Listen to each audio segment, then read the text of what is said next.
Episode 232, the Ben Gamel average episode. Tonight is the second part in a two-part starting pitcher dynasty rankings. We're going from 66 up to rank 130. It's time for dingers. This is Dingers, way more than fantasy baseball. We keep it real when we talk and knock it straight out the park.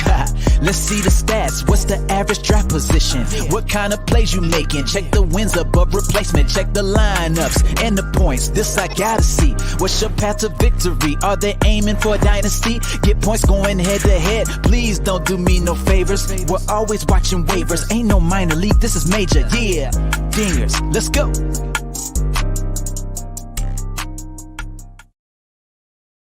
Welcome to Dingers, the only fantasy baseball podcast for smart people. It's not just Alex Fado that wins you championships. That's why week in and week out, we're delivering tips and strategies to help you live that straight up OG lifestyle. Tyler Childs joined, as always, by Robbie Baseball from the Murder Room. What's happening? Nothing. I, as you know, just cleaned up a bunch of my empties. So I got some counter space back. Yeah. Well, there's a little sneak peek on what I'll be drinking tonight. Yeah, we don't get a real good look at Megadeth very often. Well, that's because it's been covered in beer, but not now. Not now. It's still dirty, but it's much better. But anyway, had a snow day today. Ty, it was very exciting. Didn't have to go into work until noon. So what ended up happening was I got to work from home. Now, if you're a chef and you're working from home, you are having a day off, essentially, answering a few emails and making sure the staff went to the right kitchens. Nice. Because yours wasn't open or ours wasn't open. But go ahead. Yeah, go ahead. Well, I was just going to say it's reading week for us. So it's not the busiest of all weeks. So if there was a week to do it, this was it. Yeah, I have the employer experience, and I'm a late riser. Like, I'm a night hawk, so I work into the evening, go in a little bit later in the morning. So I woke up to everybody having a remote day today. And then I get in the car to drive to work, and it's just like wet roads. And I'm like, really? We're a remote day today, guys? So we're going to have some standard operating procedure adjustments. Oh, come on now, boss man. It started. I have to fill the role. I think the boss man has to make unnecessary rules. That's the job. That's true. Yeah. If people don't hate you and question things, you're not doing your job. Yeah, like I was trying to tell people last night, I'm like, no, come on, guys, like have a positive frame of mind. We can get the university to close down, and everyone's laughing. But then at 4:30, they closed down yesterday because of the inclement weather, and because I'm in catering, what that means is we're not allowed to serve. So we weren't allowed to serve anything until noon today, and that basically crushes your day because you can't prep the food. So worked out all right. We'll take it, go back in for a Friday, and then enjoy a nice weekend. So nice. Gave me plenty of time to make sure I could say all of my bad decisions here tonight, talking fantasy baseball pitchers. That's right. And if you can't serve, you should always drink. A long time ago, someone decided to put stuff in glass bottles. In some of these bottles, they put juice or milk, and that was stupid. Today, only alcohol and a few other products remain in the containers from the gods. It's time for beers and bourbon, because good advice only comes in a bottle.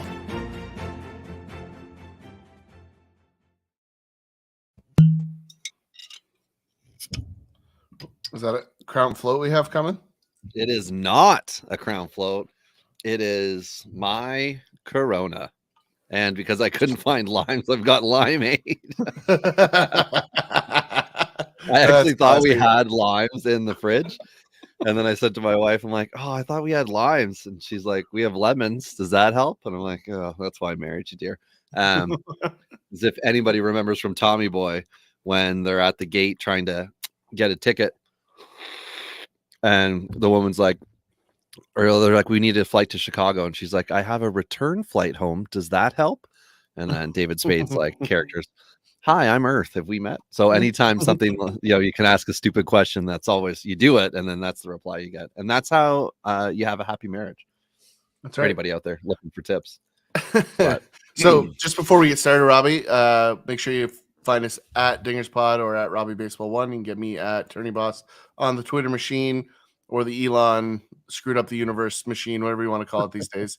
I still don't understand why everyone's so angry about this. Like, literally nothing has changed. Yeah, nothing has changed. I think it's just that people were like, you know what, Twitter's been terrible for a long time, but it's now someone's fault.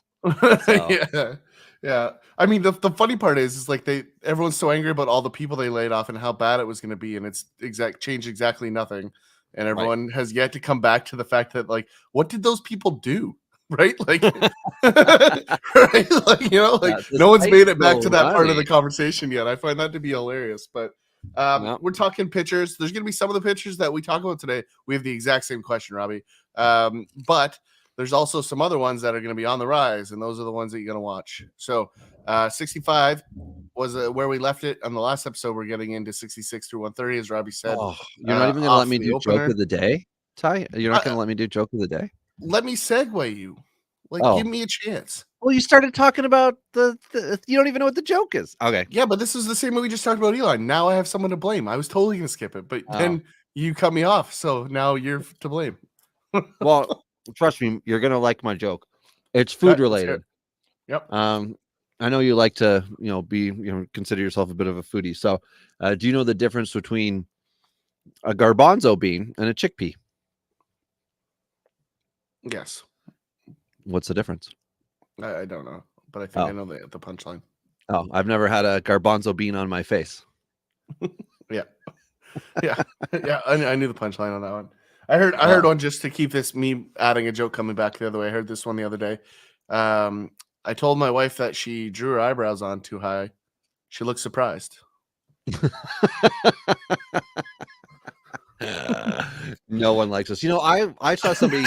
I think it was Yancey, of all people, from Twitter, who quits every podcast he's ever on, but who said that the worst part of every podcast is the first 5 minutes when the hosts are chit-chatting. And I got to say, if it's not for the first few minutes, why do you care to listen to those people? This is where you can either, see us as human beings as we are, or you can, skip straight to the data, which at that point just go stare at a screen because you don't want the personality.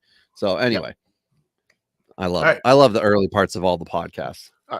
I do, for the ones that I listen to. So I'm with you on that one, because if they're not interesting in that first little bit, or you don't align with the way they think, then guess what? You're gonna have a bad time. So I'm with you on that one, Robbie. But let's get into it, and let's disagree with the rest of the world here, which is what we like to do. Yep. So we're going to kick it off here at 66 through 70. You got John Means. We got another reliever on the board here, Robbie, at 67, Garrett Crochet. Carlos Cookie Carrasco with the Mets. Tyler Anderson, now of the Los Angeles Angels, and Shane Baz. So this is a really interesting group here, because obviously Means coming off the injury. Crochet is not a starter. Carlos Carrasco is, sneakily back, right? Like, I don't think people really realize he was very consistent last year. Tyler Anderson is probably everybody's favorite fade now that he's in LA. And then Shane Baz had a pretty significant injury last season that's going to have him out for most of this year, if not all, Robbie. So I think this is an interesting one. Again, keep in mind, as we get into this episode, we're talking 5-year projections in our list. This isn't a what have you done for me lately? This is what are you going to do for me for the next 5 years. On this list, Robbie, I love Johnny Means coming off an injury. Like, nobody's talking Johnny Means, like, anywhere. So I'm not saying he's going to light the world on fire coming out of spring training, or I don't even know if he's in spring training, to be 100% honest with you, but just a guy that's a gritty guy, was fantasy relevant when Baltimore sucked. And now Baltimore is going to be getting slightly better, in a better pitching environment in Baltimore now. I like Johnny Means as a sneaky value guy pretty much in every format. I share that opinion. I find, Crochet, they've already said, is not going to come back this year as a starter, which is why he's as far back as he is. But the upside's there. The problem, of course, is that we've yet to see a full 120 innings with them. So it's cautious, but at the same time, that's what this group is, right? Like, what are we going to see from Baz? What are we going to see from Crochet? What are we going to see from Means? They're all in the same area. Carrasco, like you said, Ty, he's, trying to beat out Father Time at 35. And then Tyler Anderson is 33. So even if he is, like, he was 13th last year in 8x8. So what we do, we take your standard 5 categories that you've got. We're adding in The walks they give up, right? We're adding in quality starts and the hits per 9. So we're trying to find a way to get a more rounded version for you. So if you use points leagues, you're going to want to talk about guys that are going to give you at minimum an average of 12 points per start. And depending on your league, of course, that's going to vary. But typically, you can get between 5 and 7 points if your pitcher wins. Sometimes it's 1 inning if they pitch. So if they go 6 and they get a win, that's 11 points right there. Then they got to punch guys out for an extra point if they do 5. You get the idea how they can get up there. So this is the crew. This area is going to be really volatile with guys who could put up 30 in points leagues and guys who could be -5. And this John Means in this group, John Means is a great focus, just like Tyler Anderson for that. I think Carrasco is going to be a little more consistent. So, but just not the same amount of career left. Yeah, no, I mean, listen, like for me, the only guy I'm really interested in this list is Johnny Means, and I'm looking for Shane Baz on the cheap, right? Right. Like that's it, because anybody that owns Shane Baz shouldn't trade them, but if you can get him for a reasonable price, you should be looking at him. Even if there's a risk of like, hey, his career's over. Like I don't think that's the case, but if that's still the risk, the upside is worth it. I think that's definitely a good look here. So I'll hand it off to you. This next group's a little bit more provocative, if you will. It is. There's some things to discuss. At 71, you've got Jack Flaherty with St. Louis up and down, and this is a big year for him. Logan Allen, prospect with Cleveland, who had I think it was 2 billion strikeouts last year at AA, AAA. Jose Quintana with the Mets signed himself a 3-year deal. Really had a great year last year, and now locks in with the team that should just automatically pump out 12 wins for every starter this year. Alex Fady with Detroit, who I don't have ranked, so we'll have to discuss that one. Emerson Hancock, sorry, I don't have him ranked in the top 130. Emerson Hancock is the last guy on this list at 75. With Seattle and Jerry's boys, this would be their 5th potential starter. We talked last episode about the other 2, Marco Gonzalez and Chris Flexen, who are outside those ranks. Yeah, baby. For days, Jerry, for days. So within this list, there's question marks with Flaherty. There's question marks with Logan Allen, but that's in arrival time. And if he can keep the home runs down and the walks down, that's when you've got the ace potential. But I like to think that Cleveland's going to be able to do a Bieber-like thing with Logan Allen, where they're just going to maximize what he does well and try to limit the things he has issues with. So he's going to have to throw a lot of strikes, and they're probably going to want him to work higher in the zone as opposed to lower in the zone to cut down on those strikeouts, unless, of course, hitters are magically able to get up high on those heaters, and then they're going to want to switch and work him inside, outside. So we'll have to see. Jose Quintana is very interesting. He started last year, Ty. We talked about it as an SP5, throwaway guy, right? I think he's resurrected his career definitely based on the contract and the way the Mets feel about him. So he'll have age 34, 35, and 36 with the Mets on what should be a dominant team, racking up wins. And it's the 3 years beyond that we're not sure if he's going to be able to, get another 1-year contract, kick around, what can he do really and truly? And then Emerson Hancock for me is it's about arrival time and how effective is he? I had him ranked 77th last year.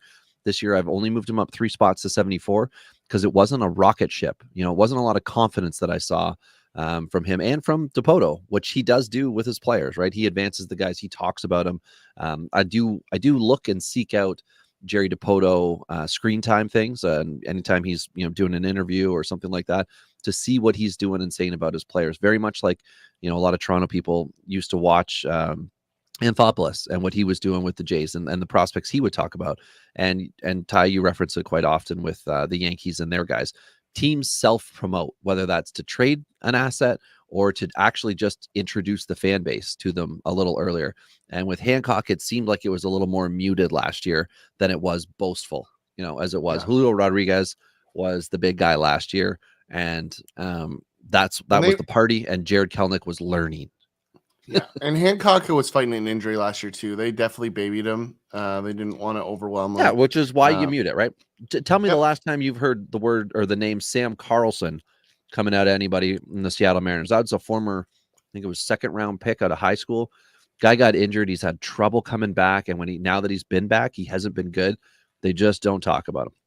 Yeah, so I agree. Hancock's just been hurt. Yeah, I like Hancock moving forward. I own him in a lot of leagues, Robbie, so you don't get to own him for that reason. You do have him, I think, in one Yet. maybe. I actually Fadu don't for think I me, have them. really, yeah. Fadu Yeah. for me is probably the most interesting guy in this group from a value perspective. You mentioned you don't have him in the top 130. I have him at 75, Rob. I mean, if you look at the Detroit rotation, right, we're obviously not going to see Casey Mize for the majority of the year. We really don't know what the story is with Tariq Skubal at this point. What his timeline looks like. Eduardo Rodriguez might be dead. Like nobody really knows. I don't know if he's shown up at spring training yet, but the rest of this group is kind of sad. Like Matt Manning is probably the real only stalwart in this group. Like you've got Matt Boyd, Michael Lorenzen, and Spencer Turnbull rounding out that projected starting five. That is nothing to write home about. It's a series of question marks, that entire rotation, and they all have different reasons to question them. Yeah. And I mean, the depth is here, though. Right? You've got Joey Wentz, Bo Brisk, Reese Olson, who we talked about last week, Alex Fadu, Ronnie Garcia are all kind of there. Garrett Hill, if you want to throw that one into the mix, too. So I see Fadu as a guy that is a spring training injury on another team, and see you later. I just think that's the move for him. And I think there's going to be a handful. There always is, especially in a World Baseball Classic year. Like these are the kind of guys, Robbie. Like we talked about points leagues before we jumped on here tonight. But like that's a guy in a point. If I'm in a point league, I'm looking at him ending up on a World Baseball Classic replacement roster. Because if you look to the last one, it was a terrible year for pitchers after the Classic. So I wouldn't be surprised. And it's a year that I certainly would be staying away from guys that are pitching in that for sure. Not so much the hitters. We saw the hitters absolutely light it up after the last one, but definitely the pitching is something to be a little bit interested in. Jack Flaherty, I'm going to bet on talent. The talent's here. It's just health, right? I'll bet on that one. I got him a little higher than you do, Robbie. I also always have a bias toward the Cardinals. I think that's well documented at this point. So that's that group. Next on the list, 76 through 80. This is a really fun list, Robbie, this group here.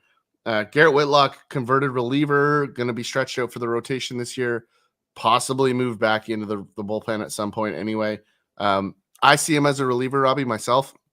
I just don't think he has the pitch repertoire to be a successful starter. I'd rather see him come and blow the doors off for an inning or two and go sit down. 5-out guy might be the earmark for him. Luis Patino, Thundering Oak here, who we haven't talked about a lot lately, is a guy bouncing back from an injury last year. Upsides here. Fastball command was great. Just, kind of development of the secondary pitches is all we're waiting for with Patino. Edward Cabrera in Miami at 78. This is a guy with just electric sink and stuff coming in on the changeup. It's a guy that could absolutely light the world on fire, but could also just get absolutely torched. So a lot to look forward to. We've talked about the Miami rotation a lot. This is a guy that I think is going to make or break that group. And at 24, he is one of the ones that could be a long-term stalwart if he can get it to click. Yeah. I mean, for me, it's that third pitch. It's what we're looking at here for Cabrera. Clayton Kershaw, the old first ballot Hall of Famer here, is in this group. Obviously on the backside of the hill, there's inning concerns. There's how much longer is he going to play concerns. When we talk about our 5-year rank, he still can provide huge value in 150 to 160 innings that he's been pushing out the last couple of years. It's still as good a 160 innings you're going to find, right? So it's just a matter of how many innings do you need to be successful in your format, and that's kind of your determination there. And the last one in this group is bumped up, Robbie. I'm actually surprised you didn't have him in on your list inside the 130. I was on my way out too, but he took a big step forward last year for me. Simeon Wood Richardson, former Jays prospect, as part of the Jose Barrios trade. This is a guy that's going to put a lot of balls on the ground and in play. But, the thing, Robbie, that I saw last year was a little improvement in the ability to miss some barrels. And so for me, I kind of changed my tune just a little bit. Didn't have, the most successful opening 5 innings, 3 strikeouts at the major league level. But it's a guy that, that is an indicator to me that they're ready to think about it. He had 115 strikeouts and 170 innings in AA and AAA last year. The previous year, 77 and 53. So the strikeout numbers are there. I think they're going to be there at the major league level. The whip is there across a pretty good body of work. Little blip in 21 when the Jays shipped him out, but I still think there's a guy here. He's in a great ballpark.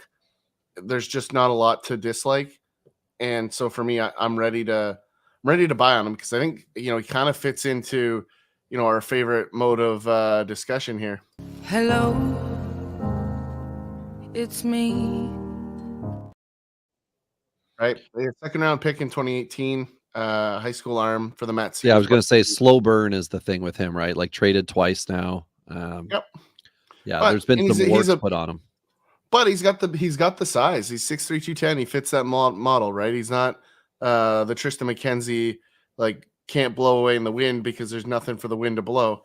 Kind of frame here. This is a thick body. This is kind of like he's not quite Alek Manoah thick, but he's thicker. So like these are the kind of guys that when you get to the seventh inning, they're still on the hill. I'll bet on those guys all day.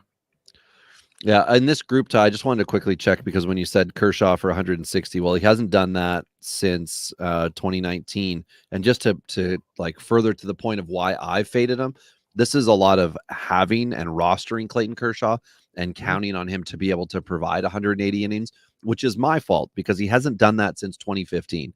And that was when he had a career high 232 innings. Since then, was that actually his career high? 236 he had in 2013. It says, sorry.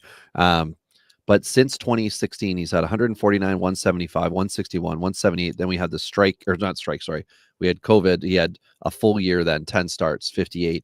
But then 121, 126 the last 2 years. It's just tough to say I want to invest in him. It's another thing to say in season, I'm doing really well, and I'm going to trade one of my prospects, one of my really good prospects, to go get him, or two good prospects to go get him for rest of season. But no, the further into the season you get with Kershaw, the shakier the results start to get. And really and truly, it's scary because I've rostered him and I've needed him and I haven't had him. So firsthand experience of rostering and feeling it from him. But the rest of the guys, like Whitlock, is the biggest question mark in this group to me. Is he going to be a legitimate starter? Is he going to do the same thing he did last year where he started, then went, a little bit of arm issue and then went back into the bullpen? Boston does not have arms, so it makes sense to try to maximize what he can be as a starter. But will you give him 10, 12 starts, or will you give him 20 starts? Will you let him go to arm fatigue and then rest him and come back if that happens? I'm banking on them doing everything they can to maximize him as a starter because they brought in a lot of veteran arms for the bullpen. They did not bring in veteran arms for the rotation. And I am not counting Corey Kluber as bringing in a veteran arm for the rotation. That's bringing in your SP5, right? That's your guy who you're just going to go and let pitch 5 innings minimum, and whatever he does, he does. But a guy like Whitlock, you actually want to see if you can hone in on what he can be and then, use that through your 4 years or whatever you'll have of arbitration with them or control. So the rest of the guys, Patino, Cabrera, I want to see it, right? We've gone through the hype with them. Simeon Woods Richardson as well. We're in the hype stage here. Let's see what they can actually do. Up to 81 here, we've got super disappointing fantasy guy. Again, very much like my Kershaw. I've had a lot of Frankie Montas since he became a starter, and now with the Yankees at 29, he's already missing time. We haven't had opening day, but we know he's not going to be there for it. He's missing at least 5 starts this year. I think we could be in for some trouble with Montas, and it's almost like it's a Yankee thing, right? Severino, you name, Jordan Montgomery had a absence as well. Tommy John. It just seems to happen where they're okay to have these types of players who are supposed to be dominant, but they just never end up doing it in pinstripes. I'm going to already add Montas's name to the list, and he finished the year with them and was terrible. Oh my God, he was terrible. Mackenzie Gore with Washington now, we're going to see what he gets to do. It should be a 30-start year for him in the show. I hope it is. And if it's not great, like if it's kind of Josiah Gray, I think I'll be really interested to see him into the future. If it's absolute blown up, he can't hack it like we saw with 19 of Kansas City Royals pitching prospects a few years ago, I will have serious concerns. But until I see that, I'm not counting him out, but I do have him outside my top 100, and that's based on what I've seen so far. So I want to hope for upside, but I'm not going to invest in it. Reed Yeah. Detmers. Sorry, Ty, go ahead. I was just gonna say quick on Mackenzie Gore before I forgot. The one thing that we talked about in the spring last year was a mechanical adjustment. On the backside of that mechanical adjustment came undone and caused an injury, right? So for me, I exited my shares of Mackenzie Gore because of the inability to hold the mechanical change. That scares me in a very big way. The stuff's still there. I think he still projects as an SP4 as his floor, just because the stuff's good enough. But I think the ace potential is slowly fading if it hasn't already. Yeah, a lot of the list writers out there, they are long gone from Mackenzie Gore before last year started because he was no longer cool and hip. However, he's 23 years old. So let's not go throwing the baby out with the bathwater. Thank you very much. Marcus Stroman with the Cubs. This is your SP 3-4 guy. That's what he is. What you said, SP2, Ty? Yeah, he's a 2. Stroman's not a 2. Oh yeah. Have him ranked. We both have him at 83, 86. I'm talking output. Yeah, Like, yeah. I'm top 60 guy last year. Yeah, but that's also because he only pitched 138 innings, Okay, well, which is going to be near a career low, right? Like, he's had a couple. I shouldn't say that. The last 4 years have been tough, but this is a guy that. That's a good backpedal. I'm gonna go ahead and just say the last 4 years have been tough. Well, the guy's 31. He had no, actually 139, 179, 59 a tough year in 2019.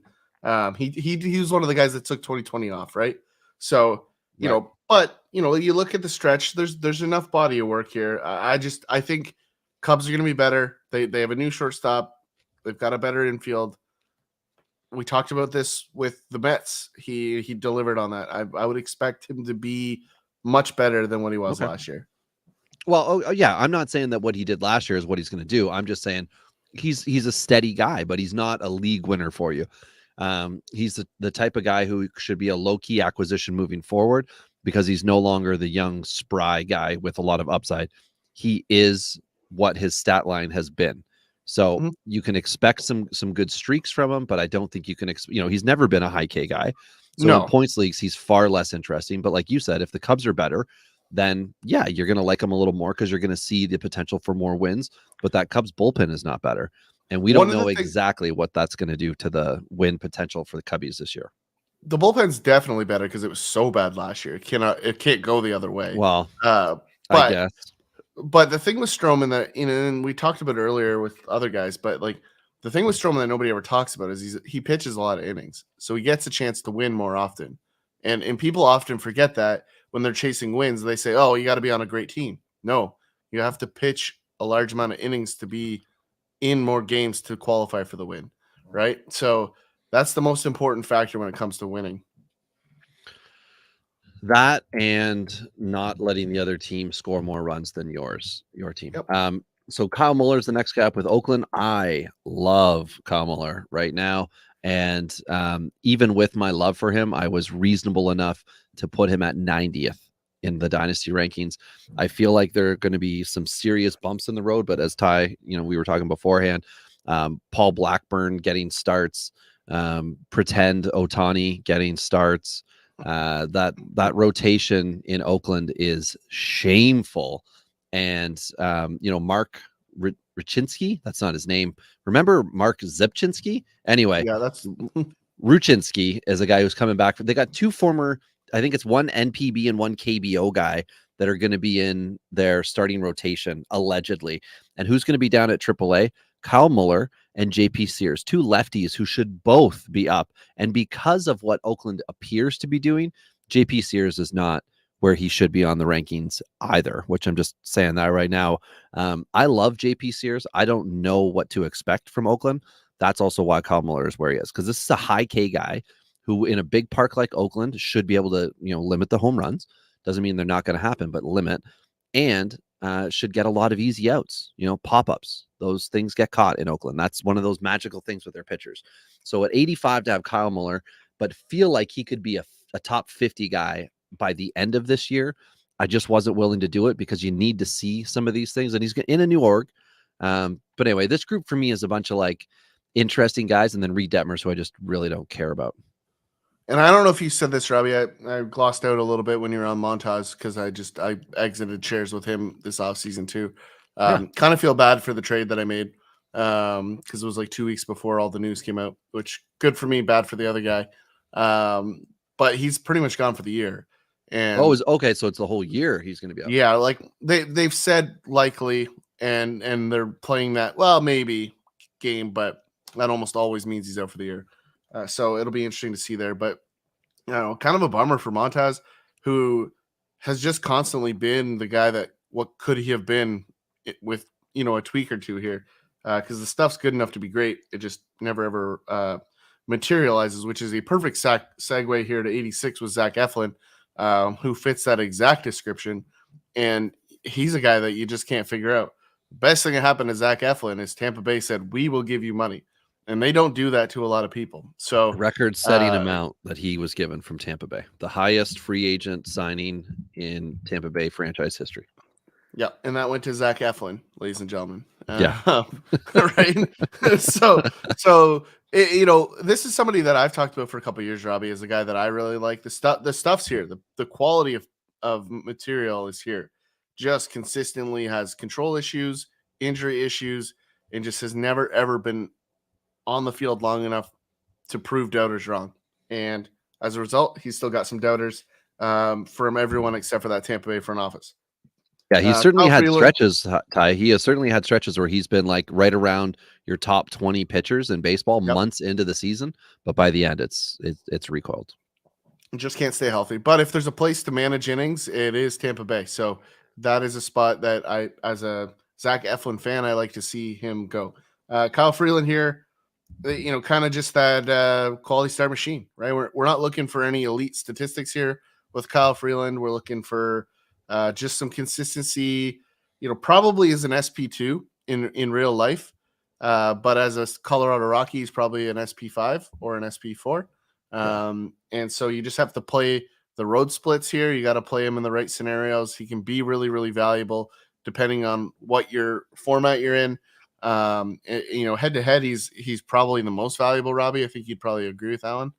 Yeah, he's your ideal points league guy that you put in for 2-start weeks. If you got like your lock rosters for the week, Roto, you can check it, see what's going on with them, good stretches and bad. But if Colorado is more offensively minded in the future, the coming years, Kyle Freeland as a 29-year-old for 2023 is still going to be in prime pitching years all 5 of these years. And I believe he's got a contract that covers the entire 5-year span here that we discuss.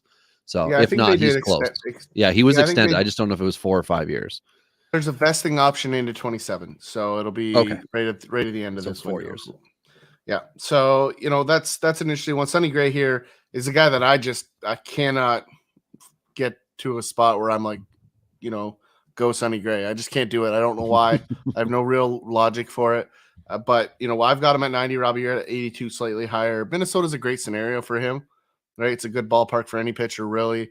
Kind of a heavy ball kind of pitcher, has consistently delivered on strikeout numbers over his career. So, with the exception of a blip in New York, which was a weird little window there, lots to like. Next on this list is somebody I'm betting on, more so than you, Robbie, Sixto Sanchez. There's some reports he lost like 45 pounds this offseason, which the follow-up report is like, well, how much did he put on the previous year? It's kind of a fair question, right? But guy that's battled some injuries. The stuff's electric. We compared him to Pedro previously, and I think that still is going to be the expectation. There's exactly a 0% chance he opens in the rotation. He's put out the. I really hope to fight for that rotation spot this spring. There's no way the Marlins allow that. I could see him even staying in an extended spring. I don't know where their AAA team is, Robbie. Off the top of my head, do you? Oh no, good question. Yeah, I don't know that one, but if it's not warm weather, I would fully expect that he stays in camp for extended, just in the warm weather.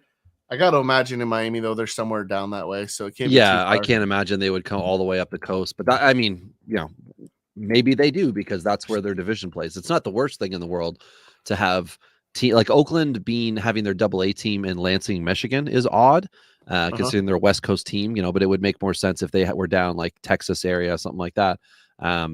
But I mean, I don't think Tampa Bay has anybody, or sorry, not Tampa Bay. I don't think Miami has any teams that are down the East Coast. So Jacksonville Jumbo Shrimp. Wow, just, cool name. Just a great name. But yeah, we got Daniel Lynch rounding out the group here, Robbie. A little KC ode to Robbie here. This is at 90. Daniel Lynch is a guy for me. I still think can have some upside value here. Kind of a Madison Bumgarner kind of arm angle. I still think there's a place for this. We need to see it a little bit more. We saw some progression last year, Robbie. Nothing to the level of the guys that you like, Brady Singer. But I do think we're going to see a big step forward for him this year. You've got an entirely new regime there in Kansas City after years and years and years of the same way of thinking. There's a lot of guys in that Kansas City organization. I'm kind of excited to see what could happen for them this year. But Daniel Lynch for me is probably at the top of that list just because I think the stuff is unique. I think it could fit a nice, like a knuckleballer kind of feel the way the game is today. You don't see a lot of these, really extended arm angles like we used to see. I think there's room for it in the game.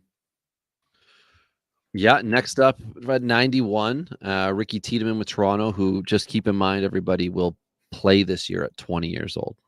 This is a youngster getting a lot of hype, and I mean, I see a spot in the rotation for him in 2024 at the end of the year. I do not see one anytime soon, but people are excited, and there's another guy on the list that people are jumping the gun on that I'll get to in two guys. Casey Mize is up at 92 with Detroit, Andrew Painter with the Phillies at 93, Adrian Morejon with San Diego at 94, and another Rocky, Jermaine Marquez at 95. Now, Casey Mize, it was revealed, I think, this week. I don't remember seeing anything about it before, but after he had Tommy John surgery, he also had back surgery. So Casey Mize has had a body reset here. So we should see a 26-year-old Casey Mize that should be as good, fresh, primed, and ready as the 21, 22-year-old Casey Mize that we saw get the top draft spot. But that's not this year. That's not the 25-year-old Casey Mize.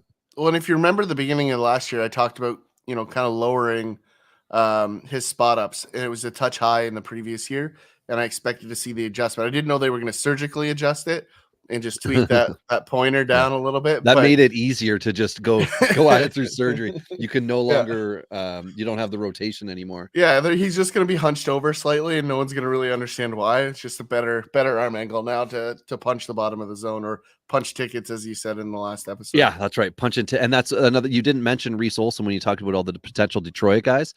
I did. We just didn't. I'm sorry. Another thing within Detroit is Spencer Turnbull officially saw live hitters for the first time since his Tommy John today. So we are still a ways away from realistically thinking about Spencer Turnbull in your rotation.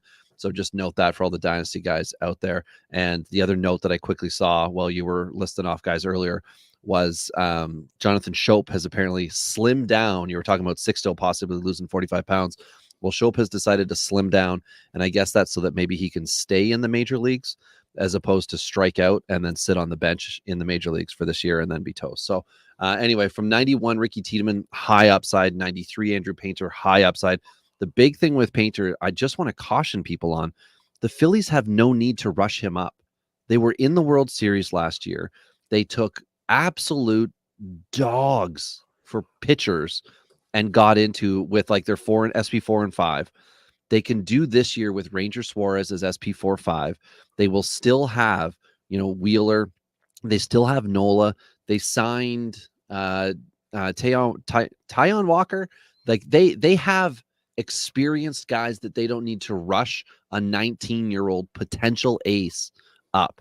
Now, that's why for me, he's at 116. It's not about his ability, it's about his realistic timeline. And let's all remember, once they start to get up into, double A and triple A, in double A, they can keep the Ks, the walks might start to climb. And then in triple A, they might start getting eaten alive with home runs. I want to see Painter pitch in AAA, and I'm not talking 30 innings. Like, I want to see him have a season there, and then Philly to bring him up, and we never see him go back down. There's been too much volatility with pitchers getting, abbreviated seasons at AA and AAA, and then they get a little bit of time here, and then they're supposed to go back to AAA to start, next year until that day in May, and it's not developing. He's a guy who's been great out the gate. Continue to develop him, just like Mick Abel. Right? Let those two guys come up together, and then you're going to be able to kind of transition and continue to be competitive. I really hope Philly doesn't jump the gun on it. And Ricky Tiedemann, I think, Ty, like I was saying earlier, he's just too young to be excited for him in 2023. But I think he'll be getting up all those lists like Andrew Painter is right now. He'll be getting up into all the top, 15, 20s of lists come a year from now. And Toronto just won't have a need. But part of that is the fact that they signed everybody for 8 freaking years.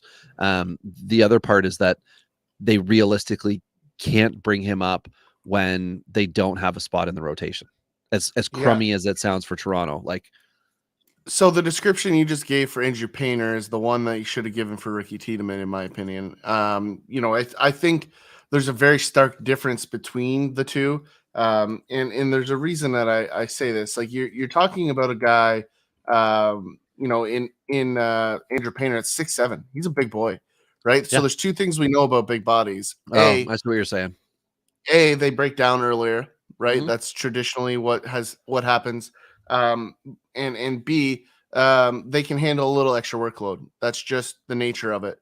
The difference here with Ricky Tiedemann, he's not that guy. He's 6'4", he's 220. He's a lefty with, a reliance on the off-speed stuff. Now, the outcomes aren't that different. The thing that I like about both these guys, Rob, and I think the reason they're both moving as fast as they are, is they both have logged a reasonable amount of innings.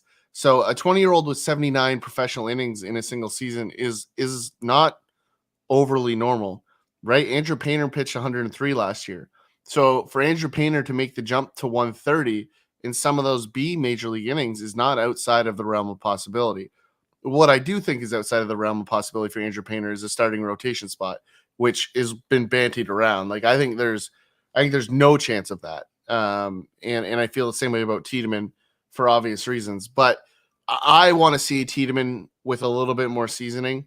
He pitched 11 innings at AA. Painter was just about 30, like you said.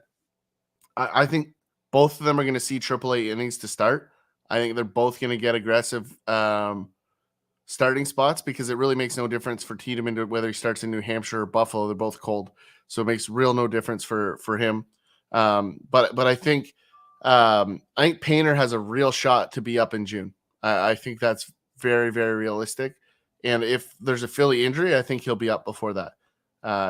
They're just both really advanced.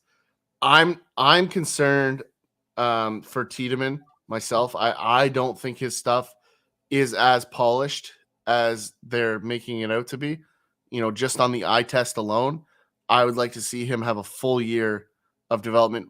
Very similar to comments of Torkelson a year ago. I just think this is the kind of guy you can ruin. Whereas I don't think Painter fits that category. Okay. Well, whatever. That was a lot on them, and we'll have to see. We've got time. Yeah. All right. Yeah. Anyway, you're up next to 96th. real quick before we move on. Adrian Morejon's a guy that has been a forgotten soldier in San Diego from some injury time.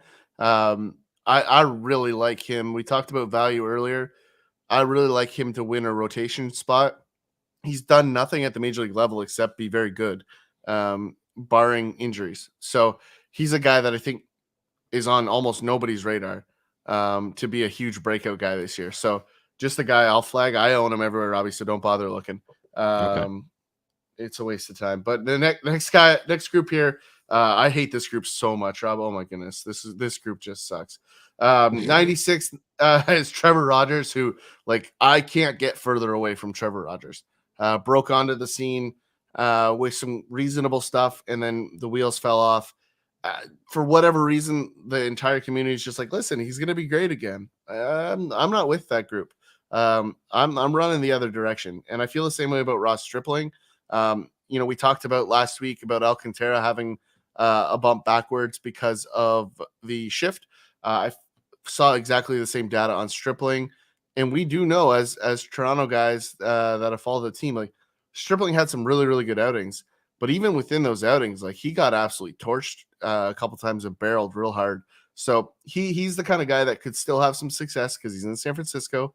And I got nothing against Ross Stripling, but we have enough of a body of work throughout his career to say, like, listen, there's no one's saying Ross Stripling can't have good windows or can't be successful, but there's a reason he hasn't been bumped out into a starting rotation every single year of his career.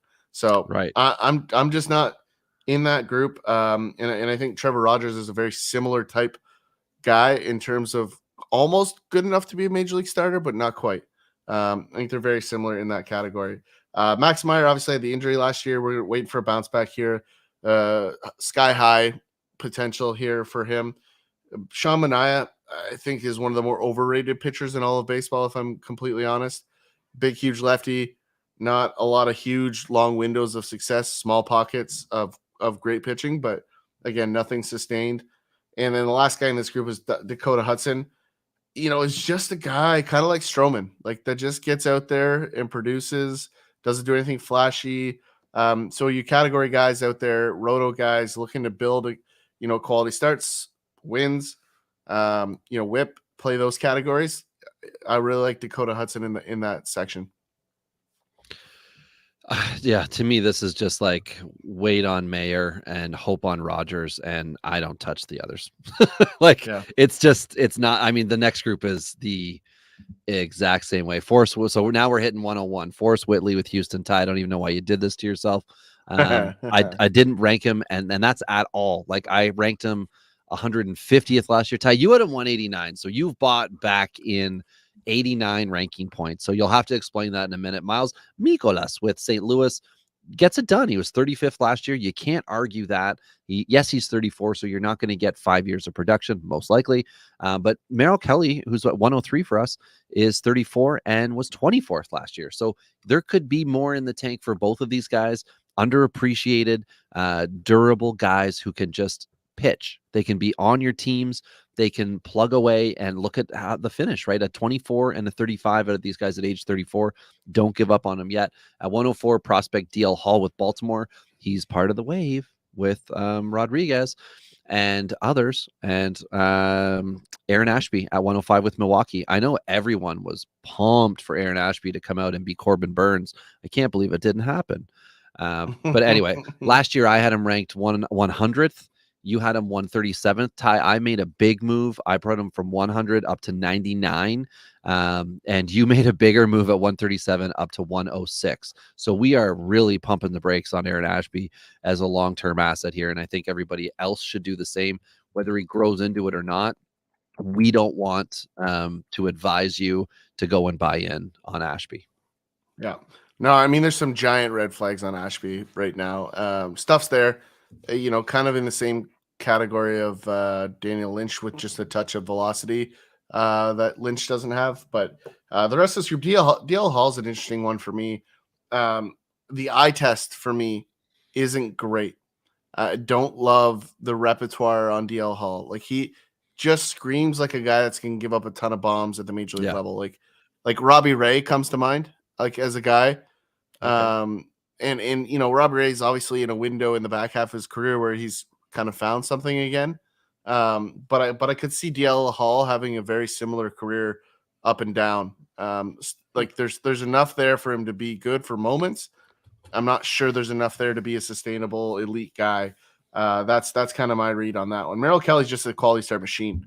He just goes out and just does it. Like absolute throwback, like mid 1990s guy that just is going to throw 200 innings with his arm tied behind his back. And Forrest Whitley, the guy you're kind of pushing me on here.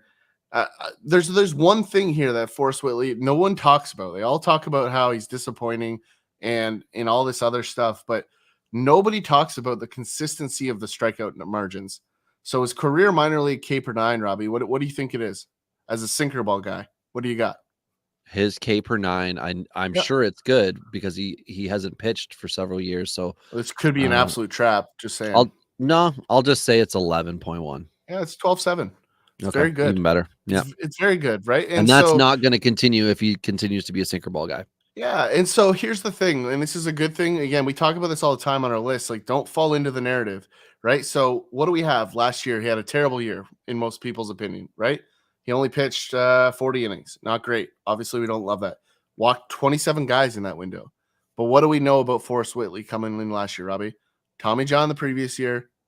What do we know about Tommy John? He also was Suspension, suspended. control, right? Lots going on. K numbers are still going to be there. The bounce back's going to be there. And I'm not saying he's going to come out and throw 220 innings. Like, that's just not it. But if I'm buying on a guy with huge upside for almost nothing right now, Forrest Whitley's a guy that you can do that on. And so these are the guys that I love, Robbie. You know this. I buy these guys all the time because I'm in first. Hear that? That's Robbie? applause because I just had a draft that finished on Fantrax. A 30-team prospect draft just finished, and I got to make the last pick. The applause was for my analysis. Let's call a spade here. Okay, sorry. But that's kind of where I'm at there. The next in this group, a guy that probably has what most people are going to believe to be the Forrest Whitley career track is Noah Syndergaard here. This is a guy that had an absolutely electric start to his career. Timing of coming out at the same time as the Avengers, not ideal for a guy with blonde hair. Kind of got tucked into the Thor category. Didn't work out overly great from Robbie. I know you're still buying in pretty hard here. I would caution the pretty hard. I just happened to have him in a league where the deal was right, so I took him on as a veteran, thinking he's going to get a multi-year contract. Of course, he doesn't. Yeah, but listen, he's not 34 trying to get a 1-year deal after this year. He'll be 100%. 30. Yeah, and I mean, signing with the Dodgers, we just watched Tyler Anderson cash in on it. Like, he's playing that card, and I totally respect the game there. It's just not a guy, like, there's too much inconsistency. I mean, that's the thing I don't think enough people look at. Like, what is the track record over multiple years? We just talked about it with Whitley. It's strikeouts. We know the strikeouts could be there. And can the other stuff come around? Maybe, maybe not. But we're betting on the fact that he gets people out by not letting them hit the baseball. And that's an important factor for a pitcher. So you got to give a bit of credit. Sorry, Ty. You just got to give a bit of credit to the Dodgers for being able to carve out fantasy value pitchers where you don't think they will in other aspects, right? They've been able to do it with guys. And that's, that's a little bit of it for me too. Well, and they have a really interesting free agency philosophy that I didn't really recognize. Like, they don't sign multi-year free agents. They just don't do it. Like, they have like a 3-year max. Yeah. And they Churn only and burn, re-sign. baby. Yeah, they only re-sign extended for guys that are homegrown or the re-signing, which is an interesting methodology. I kind of like it, but never pigeonhole yourself. That's right. Yeah. So next on this I think list that probably goes back to Kevin. Was it Kevin Brown? Was that the guy was he the first $1 million or $100 million contract? Am I thinking that right? Kevin Brown was definitely a Dodger guy. No. I don't think Kevin Brown was he was Florida, Texas. Who the heck am I thinking that was a right-handed pitcher for the Dodgers in like the late 90s, and he got a huge contract. Anyway, sorry, doesn't matter. Not for this episode, but yeah, I'm not sure who that is either. But anyway, next on the group here, Daniel Espino is a guy that everyone loves, and for good reason. The guy can absolutely chuck it. But just a little early. Yeah, I mean, for me, like, I'm taking Tiedemann and I'm taking Painter. Like, I'm taking Yuri Perez. I'm taking all three of those guys ahead of Espino. It's just I'm not there. There's a couple other guys above Espino. Yeah. I would probably bet on a handful of guys above Espino, but it's not that I don't like Espino. The one thing I'll flag here, and it could be an interesting way this plays out, Espino is not a Guardians guy. Like, he does not fit the mold. Right. Whatsoever. He's a strikeout machine, and Cleveland is not in that camp, because the next guy, Aaron Savale, that's the Cleveland guy right there. Yeah, like I'm just waiting for Savale to get on the mound and do that like slow pitch, like fake pump from the side. When they do that like 5 or 6 times, and I don't understand if Well, like a they. Cueto shake, right? That's going to Yeah, eventually, like, I couldn't understand why Cleveland didn't sign Cueto other than the fact that they don't need a starting pitcher, but just on principle alone, you want a junk yeah. pitcher, go get the junk pitcher of all junk pitchers right now. Just real quick, anybody that is a softball player, in the slow pitch game, and Oop. understands why the pitchers do that, please hit us up at Dinger's Pod with the details on that, because it just seems so incredibly stupid. I'll have to ask my brother-in-law. It's not like you're trying to sneak 95 by them, right? You're trying to give them a little delay here. The ball is literally. It's all about lobbed the in. leg kick for those guys. So it's all about Yeah. interrupting the massive leg kick of the batter. But Yeah, but yeah, most my, of the my guys. brother-in-law played national slow pitch, like Canadian national slow pitch, like 2 years ago. His like most of team it's won forearms. Ontario. So It's mostly forearms and slow pitch. So Yeah. I've just never understood that. I want that answer from somebody. But continuing to move along here, Savale, we spent exactly 0 time on because, it's Aaron Savale. I have him outside of the top 130, Robbie. You've got him at 66, which is aggressive. It's high. BE aggressive. But you know why, Ty? Because there's other guys like Lance Lynn who are higher in our rankings, who are older. Merrill Kelly also, Mikolas older. Savale's going to pitch in the big leagues the next 5 years, and he's going to be pretty consistent. And it doesn't mean that you have to like what he's going to do, because that's the whole thing behind it, is sometimes you just have to set things aside. But last year, he was not dynamite with a 4.92 ERA, a 5-6 record. But he started 20 games last year, 21 the year before that.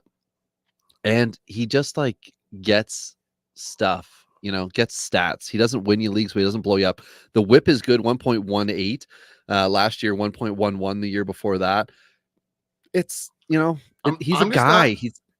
I'm not in love with this. Like we talked about Stroman a little ways back. Like, yeah, give me Stroman all day, every day, 100 times before I'm even looking in the direction of Savale, let alone putting him in a queue and or looking at him to put him in my lineup. Like, last year he only pitched 97 innings, 124 the year before, 74 before that. Like, there's not a body of work here at any level that says this is great. Sign me up. So I've predicted this pathway last year for him because of the pitch repertoire. It's old school. It's slow pitch. That's why I say he needs to try to come up with something to tweak out the batters. This is a guy I'm not touching. So a little harsh, but it is what it is. Cole Irvin is a guy that we talked about. Moving to Baltimore is an interesting opportunity for him. Anybody leaving Oakland, I like because of Oakland. And this is just a guy that I don't like him in the AL East, but the balanced schedule certainly flattens that out a little bit. The ballpark in Baltimore is a significant improvement. But I'm still shying away. I've got him outside at 114. You're inside at 98. I'm not going to say I dislike Cole Irvin a lot. He's just not a guy I'm targeting because I just don't think the upside is worth the risk, in my opinion. And then Lance McCullers kind of got the bad news yesterday. He's going to be out. Opening days pretty much off the table. Big and shocking. Yeah, I agree. But this is a guy shocking. Like you throw a 70% curveballs. How do you think that's going to go? Like, I mean, I'm sorry. Like read a book. I mean, if you pick up an anatomy textbook for 5 minutes, and you're gonna know that this is how it plays out for McCullers. Like, it's not rocket science. Yeah, so I don't want to say anything on those dudes. I'm ready to move upward and onward. Of that list of guys, I roster several of them in some leagues, and others like McCullers I was really high on earlier in their career. McCullers taught me a lot about Syndergaard too, I guess, about just understanding the ebb and flow of dynasty pitchers.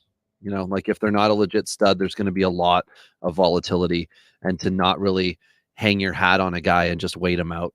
Somebody who's not in the top 130 list shouldn't surprise anybody. Steven Strasburg. He was great. He's very much like the Eric Lindros of baseball. When he was young and healthy, he was amazing. As he aged, the body broke down, just not letting him do it. McCullers might now actually legitimately be in that camp in the eyes of others, but I feel like he's always going to be curry favor with rankers. Just don't know why. So at 111, we've got Tariq Skubal with Detroit at 112, teammate Joey Wentz. That's fun. I wonder who over the next 5 years will have more starts. At 113, prospect with Cleveland, Ethan Hankins.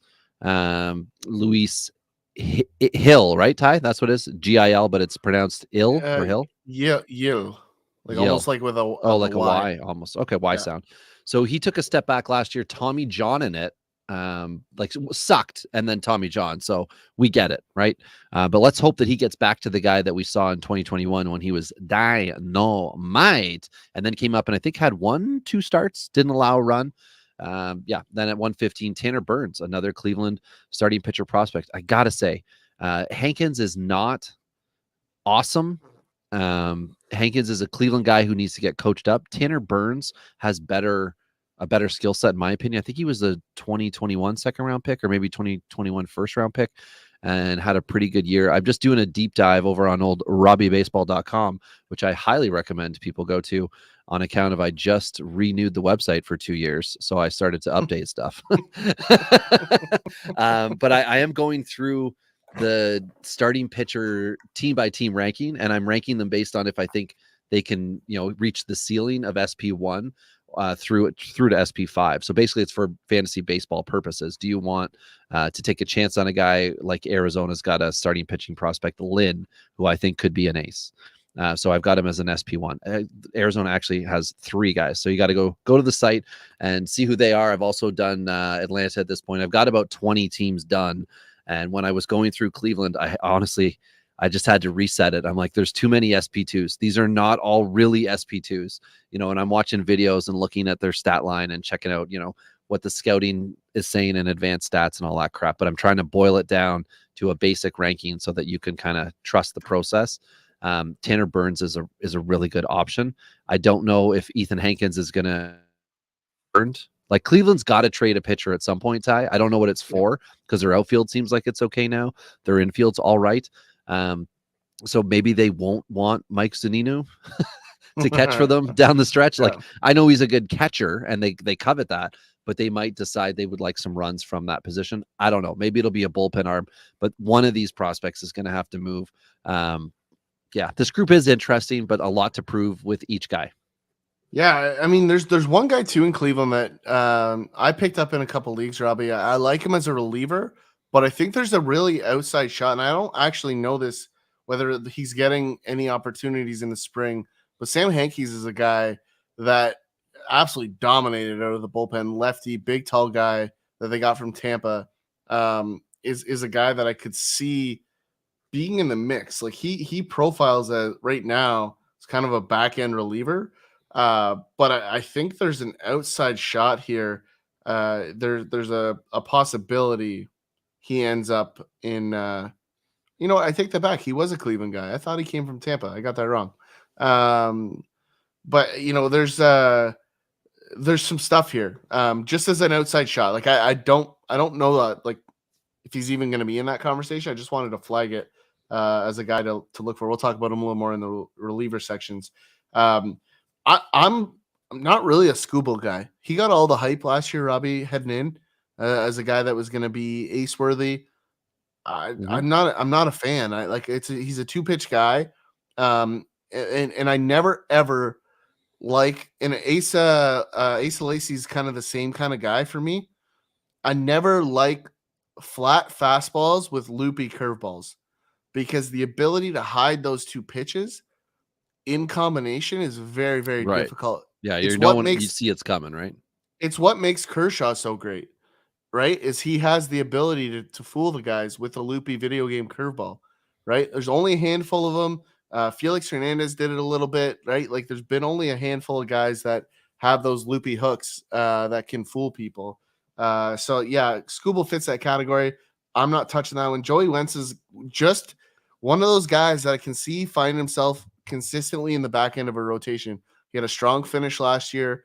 I like him to kind of in that Alex Fadu conversation earlier. I like him to be in that same cut of cloth. he could be the guy dealt. I don't think he will be. Fado's older. That's why I like him to be traded. But something to think about there. Luis Gil, I think, is a destiny back end bullpen guy. I really firmly believe that. That's the only thing I want to flag there on him. And then I'll jump ahead. 116, we got Wilmer Flores, which is that really Wilmer Flores? Matthew Liberatore at 117. Domingo Herman, Matt Boyd, and Bobby Miller. This is an interesting group here, Robbie. We've got a couple more in the Detroit. So many Detroit guys in this back half. My goodness, their depth is interesting. Like it really is. Like it's more of the one of the more convoluted bullpen or pitching stables in all of baseball because there's not health, there's not eliteness, there's just a whole bunch of it's in the pile of crap between the rest of baseball and right. the Oakland A's. So definitely interesting. Liberatore, this could be an interesting year for Liberatore, Robbie. Like I know we've talked about him a bunch. He moved about as fast as I thought he could have. I'm actually kind of surprised St. Louis moved him as fast as they ended up doing. He got some time last year, which was surprising for sure. Yeah, he's gonna battle for a rotation spot this year. With Steven Matz coming back, I think it's a bit of a long shot for him to start. But I think he's going to be in AAA and is probably not probably he is the first man up. If somebody goes down, I think I'm not ready to call him a rotation guy yet, Robbie, but I don't think it's outside of the realm of possibilities. And then Bobby Miller is probably the best guy in this group, and somebody no one's talking about to start at the major league level this year. I could see it, Robbie. I don't think their rotation is good enough to say that he's not a possibility there. We've got question marks, right? Even a guy that I love, like Dustin May, isn't a lock to start opening day because, he's coming back from Tommy John. But if you look at this rotation, Wainwright, Mikolas, Montgomery, Flaherty, and Matz, like 3 of those guys have missed significant time innings-wise throughout their career. So, you got to like a guy like Liberatore to slide in there. And then finally, you look over on the Dodgers side. Like, I don't know how you feel about this group, Robbie, but I really, really, really like the Dodgers bullpen. But a rotation of Kershaw, Urias, Gonsolin, Syndergaard, May is a little shaky. Like it's not stable. That's for sure. Yeah, definitely. I mean, Bobby Miller can go very much like Liberatore. I think Liberatore last year came up. I think it was a bit of a surprise. It was one of those, oh, good, he's up. And then he wasn't good. And then it's like, oh, he's down and no one cares anymore about Matthew Liberatore. But prior to that, it was, he's really good. And we had talked about it in years past. You don't care who Tampa trades away or drafts. You care who Tampa Bay trades for. That's who you covet with Tampa Bay. Keyshawn Askew is another one of those guys who I just picked up tonight in that draft that ended. He wasn't my final pick though, Ty. I'll let you know about him. But somebody else that is flying way under the radar until now, dynasty draft season, Wilmer Flores with Detroit. Flores is an international guy, Ty. He is 22 years old and 3 days. Happy belated birthday, Wilmer Flores. And he also pitched last year at Double-A. He went Single A, then finished the year at Double-A with Reese Olson, a 3.87 ERA at Double-A. On the year, though, in 103 innings, he had 130 strikeouts. And this is what I've been watching with a lot of these guys recently this offseason. How many walks and home runs combined are they giving up? If it's less than a third of their innings pitched, I'm interested because that means they can keep it down and they can, kind of go between. I don't want them giving up home runs, but that means that's how many times they got tagged when they missed. I'm assuming, like if you want to say half their home runs were good pitches that a skilled hitter hit, go ahead. You rate it that way. I'll rate it my way. And we're good. But Flores gave up 10 dingers and 23 walks. So 33 in 103 innings. He's right on par with the guy that I like. The whip though, Ty, 1. Boonk, 1. Love it. So I'm really interested to see what he can do if he returns to Double-A where he did pitch 83 of those innings and then gets the promotion up. But with all the names we've been talking about in Detroit and the potential for them to, maybe throw one or two of those guys, Garrett Hill in particular, into the bullpen, there could be an opportunity for Flores to start at AAA. If that happens, my 109 ranking makes a little bit more sense to people thinking that he could be up this year, that soon, SP4 range. However, if he does go back to AA, I wouldn't fret, and he's probably not that highly coveted. And if he does go to AA, then people might start to fade him because they're thinking he could be a fast riser, and that's his only hope. So, but otherwise, Matt Boyd's great to see him back in Detroit, but he's always been the same guy, high Ks. That's what you're hoping for from Matt Boyd. And again, he goes back to a team that isn't expected to win a whole lot. So it's not going to help on that front. And sure, he's back and it's fun and whatever, but he not overachieved. Sorry. He performed very well in the K-9 category when he was at his peak. He's no longer that guy. So if he drops down, it will not end well. But people are going to have him everywhere. Every single league you're in, somebody's going to roster Matt Boyd at some point this year because they're going to just want to take a chance. I wouldn't. But anyway, at 121, Spencer Turnbull is there, as we mentioned before, finally facing live hitters. 122, Zach Thompson with St. Louis, another prospect coming up. Let's hope he doesn't get the Libitor up and down treatment. He can really come in to stabilize when a rotation spot's available.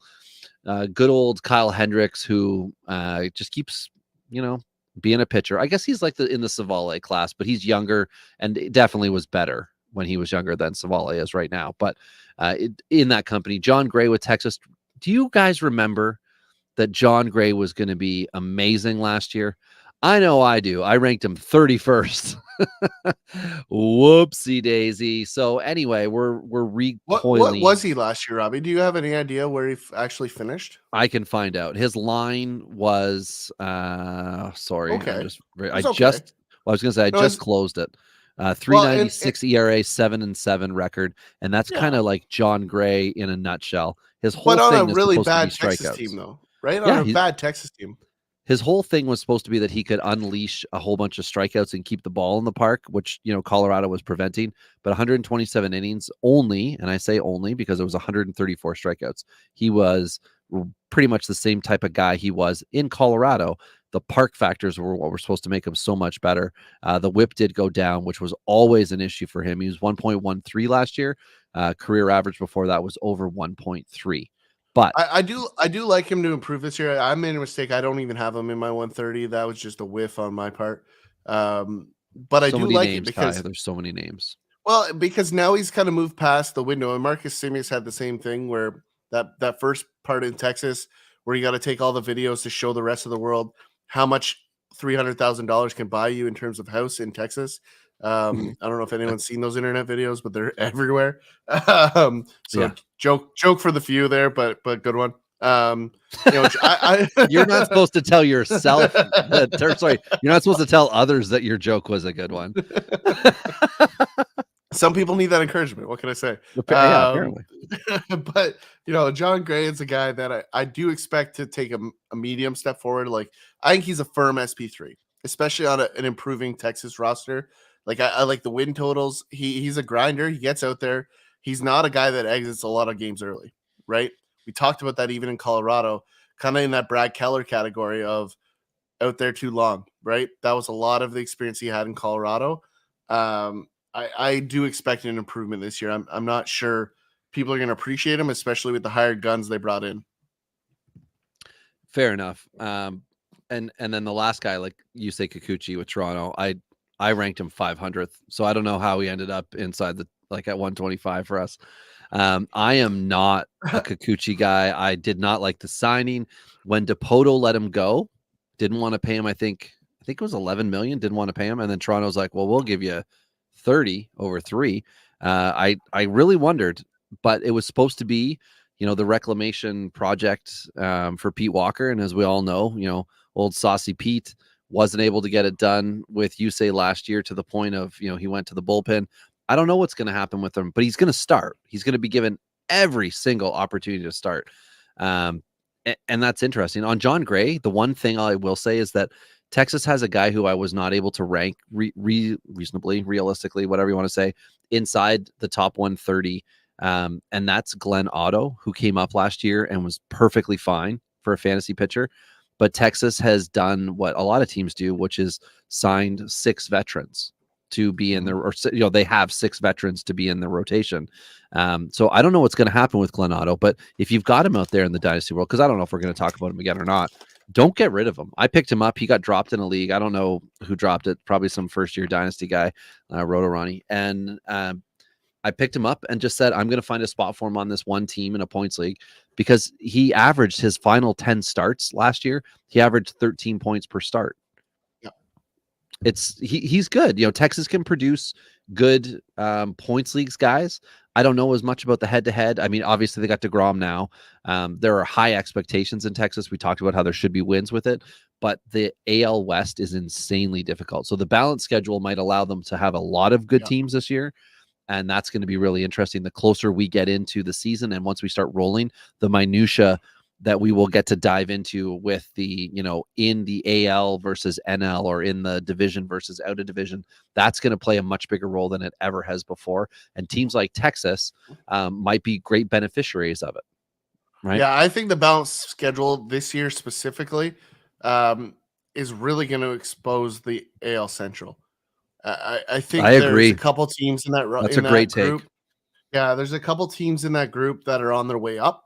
But like Cleveland wasn't as good as their roster. They were hot in the playoffs and down the stretch, but they were not nearly as good as their win total. The White Sox, obviously had injury. They're probably still the best team in that group. But the rest of that division's absolute dumpster fire. Well, KC could have a big setback because of the competition that they're going to face from the NL.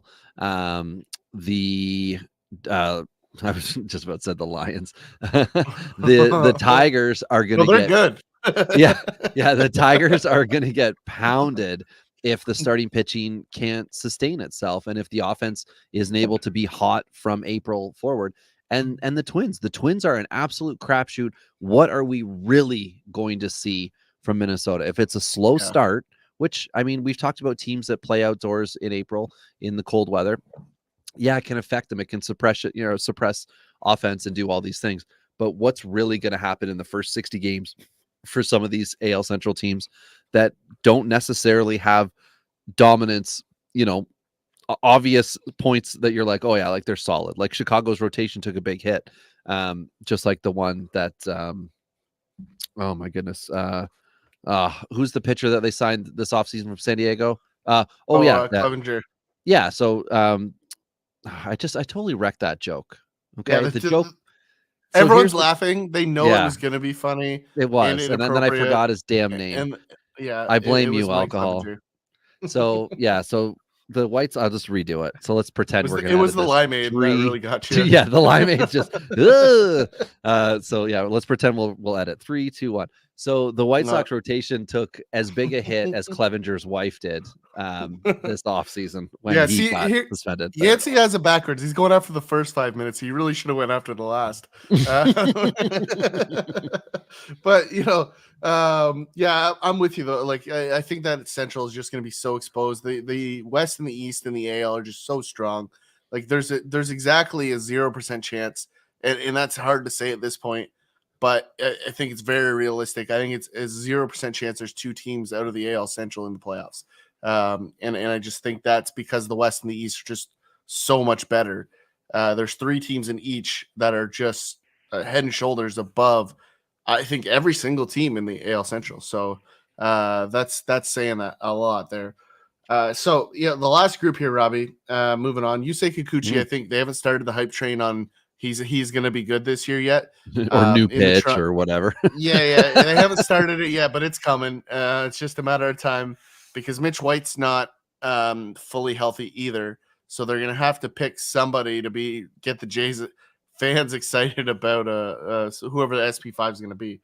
The last group here in the top 130, Clayton Beeter with the Dodgers, Braxton Garrett, Justin Dunn, who is going to miss all of spring, announced today. Chris Paddock coming back off Tommy John, and the other Logan Allen, compliments of San Diego, I believe. Is this one, Robbie? No, this is the real Logan Allen, the high school drafted. The other Logan Allen is now out in Colorado. Okay. Yeah, so he's standing up. He's the real Logan Allen. This is the real Cleveland Logan Allen, the one that was drafted a few years ago and racked up 1 billion Ks. Yeah, Yeah. we need to have a designator of these two. Like someone needs to come up with a formula. Like what's the middle name, or just Yeah, become that's true. Giancarlo, whatever it needs to be. Like pick Well, some, I pick don't think something. Logan Allen, Colorado, as I'll call him now, is really a starting pitcher anymore. He's just trying to No, be aren't a they? They're still professional both in baseballer. Cleveland, are they not? No. Logan Allen, the elder, the 25-year-old, he's out. He's in Colorado now. How did that happen? Free agency? He could have been dropped. He was not good. He got some MLB time, but he was never as high a ceiling as Logan Allen, Cleveland, which is how I will refer. But Clayton Beater, who was somebody that was kind we of call him Lackle. call who Lackle. L.A. Cleveland Lackle. Uh, Is that No. a stretch? Is that too far? No, because Colorado, it's not going to work. You got LA, Well, Logan Allen, Colorado, Logan Allen, Cleveland. Yeah, Lackle and Lackle. No, see, do you hear it? Do you? I hear do. it? That's why it's funny. Okay. Well, questionable. Anyway, That's so why. Clayton, No, hold I'm on. gonna Just give me a second. Clayton Beater, who is now we put the Dodgers. He's not the Dodgers.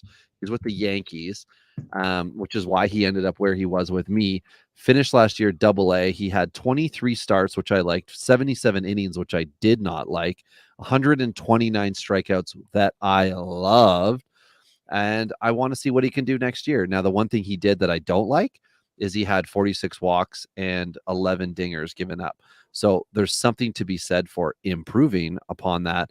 But in 7 starts after his trade to the Yankees in 25 innings, he only gave up 1 home run.